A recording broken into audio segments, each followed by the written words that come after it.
Assalamualaikum warahmatullahi wabarakatuh. Apa kabar anak-anakku semua? Semoga masih dalam lindungan Allah Subhanahu wa taala dan tetap diberi kesehatan.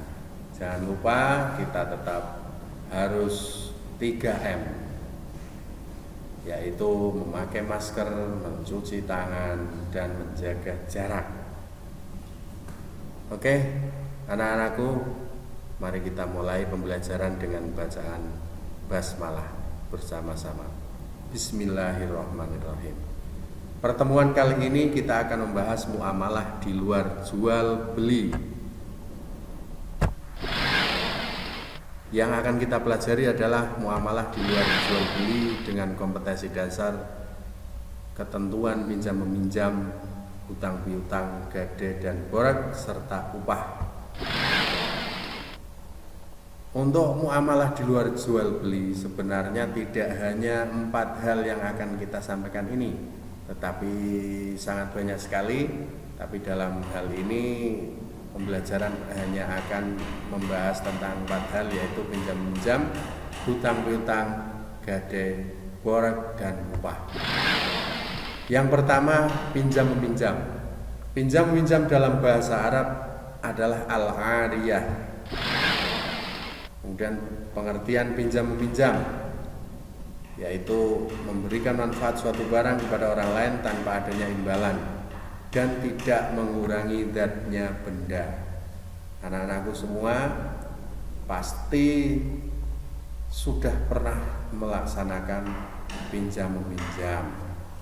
Tidak mungkin kalian belum pernah, pasti sudah pernah. Untuk itu, setelah mengetahui pengertian pinjam meminjam, maka selanjutnya adalah hukumnya. Sebenarnya hukum pinjam meminjam itu apa? Yang pertama adalah sunnah. Hukum asal dari pinjam meminjam adalah sunnah. Sunnah bagi orang yang meminjamkan. Kemudian hukum yang kedua adalah wajib. Apabila pinjaman itu sangat dibutuhkan atau mengharuskan. Contoh untuk misalnya meminjamkan mobil untuk membawa orang yang sakit ke rumah sakit, maka itu hukumnya wajib karena itu sangat dibutuhkan. Karena kalau kita tidak membawanya orang sakit ke rumah sakit, mungkin bisa meninggal dunia. Maka pinjam-pinjam dalam hal itu adalah wajib. Kemudian yang ketiga, haram. Pinjam-pinjam bisa menjadi haram apabila untuk kemaksiatan atau untuk berbuat dosa. Kemudian rukun pinjam-pinjam. Rukun pinjam-pinjam ada 4. Yang pertama orang yang meminjamkan.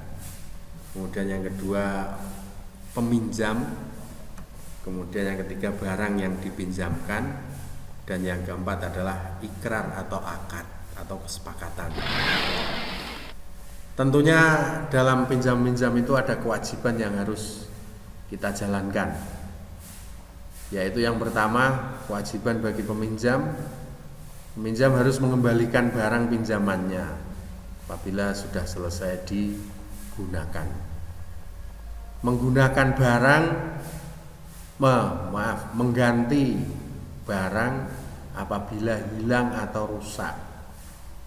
Kemudian selama barang di tempat kita harus merawat barang pinjaman itu dengan sebaik-baiknya, sebagaimana kita atau sebagaimana barang milik kita sendiri.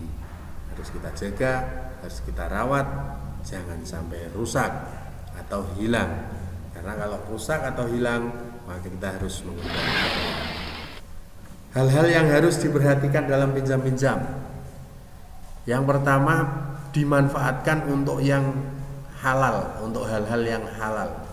Kita tidak boleh menggunakan barang pinjaman itu untuk hal-hal yang maksiat, yang dilarang oleh syariat Islam.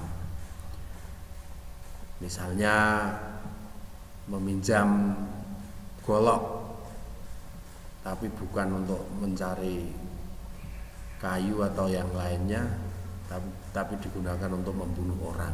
Berarti itu tidak boleh. Meminjam Peminjam menggunakan dengan hati-hati untuk menghindari kerusakan. Biasanya kebalik, rata-rata kalau barang pinjaman itu malah menggunakannya tidak hati-hati.